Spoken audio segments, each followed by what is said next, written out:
Hi friends, ఈరోజు మనం తలపతి విజయ్ గారి గెలుపు వ్యూహాల్లో కొన్ని ఇప్పుడు తెలుసుకుందాం.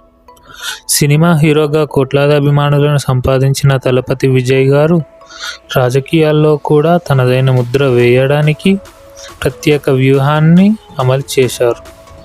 మొదటగా తన అభిమాన సంఘాలను బలమైన శక్తిగా, రాజకీయ శక్తిగా మార్చారు.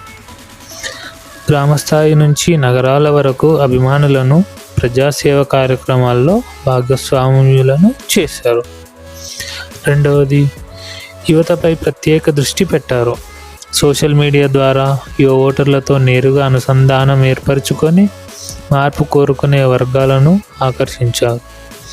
మూడవది, సంప్రదాయ రాజకీయాలకు ప్రత్యామ్నాయంగా తన పార్టీ ప్రజల ముందుకు తీసుకొని వచ్చారు. అవినీతి రహిత పాలన, ప్రజా సంక్షేమం, యువతకు అవకాశాలు వంటి అంశాలు ప్రధానంగా ప్రచారం చేశారు. అంతేకాకుండా రక్తదాన శిబిరాలు, విద్యా సహాయం, విపత్తుల సమయంలో సేవా కార్యక్రమాలు నిర్వహించి ప్రజల విశ్వాసాన్ని పొందారు. తలపతి విజయ్ వ్యూహం కేవలం స్టార్ ఇమేజ్ పైనే ఆధారపడలేదు. అభిమానుల బలం, యువత మద్దతు, ప్రజాసేవ మరియు మార్పు అనే 4 స్తంభాలపై ఆయన రాజకీయ ప్రయాణం ముందుకు సాగుతోంది. ఈ వ్యూహం భవిష్యత్తుతో తమిళనాడు రాజకీయాల్లో ఎంతటి ప్రభావం చూపుతుందో చూడాలి. Thank you. సబ్స్క్రైబ్.